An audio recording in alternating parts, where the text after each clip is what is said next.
आज जो मैं रेसिपी बता रही हूँ वो खीर है।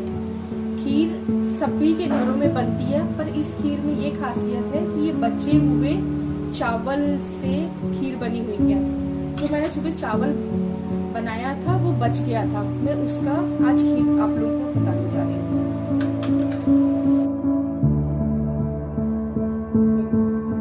तो कुछ तो बोलो इस खीर की खासियत ये है कि इस खीर को बनाने में ज्यादा टाइम नहीं लगता और ये खीर बहुत ही टेस्टी बनती है, बिल्कुल रबड़ी की तरह।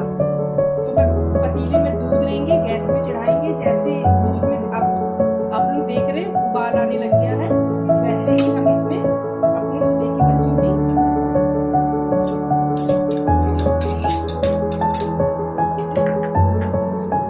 ये राइस पहले से ही पकी हुई है, तो मिल्क में जाकर बस ये मिक्स होती है, जिसकी वजह से ये खीर बहुत ही गाढ़ा और टेस्टी बनता है। जब तक हमारे खीर बन रही है तब तक हम ड्राई फ्रूट को छोटे छोटे टुकड़ों में, आपको देखना है जैसे छोटे छोटे टुकड़ों में हम कट कर लेंगे।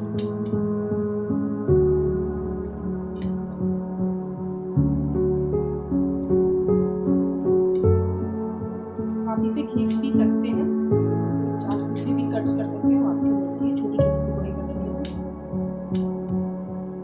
छोटे छोटे टुकड़े कर लें ड्राई फ्रूट्स के। आप इसे घिस भी सकते हैं और छोटे छोटे चाकू से इस तरह से कट भी कर सकते हैं। ये बादाम का आटा, ये छोटे छोटे टुकड़े आपको काजू के करूंगी। जब तक हमारी खीर बन रही है तब तक हम ड्राई फ्रूट तैयार कर लेंगे।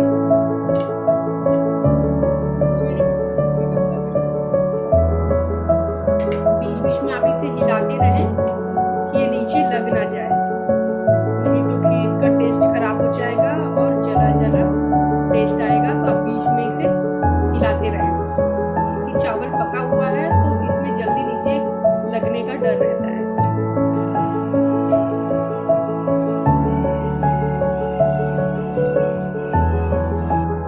जैसा कि आप देख सकते हैं ये खीर गाढ़ी हो गई है और इसमें अच्छी खासी काफी मोटी मलाई जम गई है। खीर आप देखिए कितनी गाढ़ी और टेस्टी। अब हम इसमें अपने ड्राई फ्रूट डाल देंगे। ये हमने बादाम डाला, काजू डाला, ये किशमिश, और ये मेरे पास कुछ ताजे नारियल रखे हुए थे जिसे छोटे छोटे पीस से मैंने कट करके इसे भी डाला है, जिससे खीर बहुत ज़्यादा टेस्टी बनती है।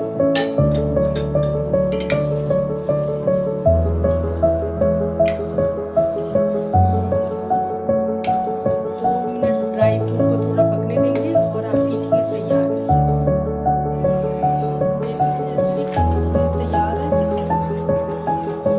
जब चावल अच्छे से गाढ़ा हो जाए आपका, उसके बाद हम इसमें डालेंगे सबसे मेन चीज चीनी।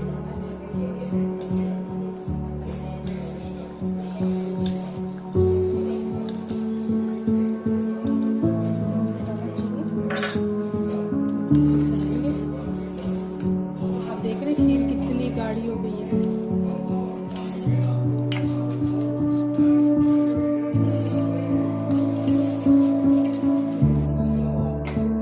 खीर हो गया रेडी। आप देख सकते हैं कितना गाढ़ा, बिल्कुल रबड़ी की तरह खीर बना है। इसका कलर देखिए, इसका कलर देखिए खीर का।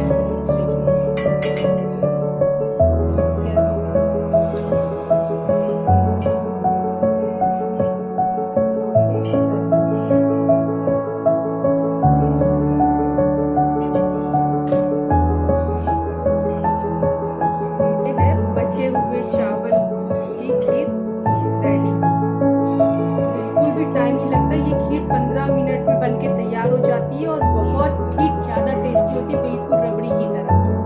क्योंकि चावल पहले से पकी होती है तो दूध में सिर्फ इसके घुलने का ही काम रह जाता है, जिससे ये बहुत ज़्यादा ही गाढ़ी और बहुत जल्दी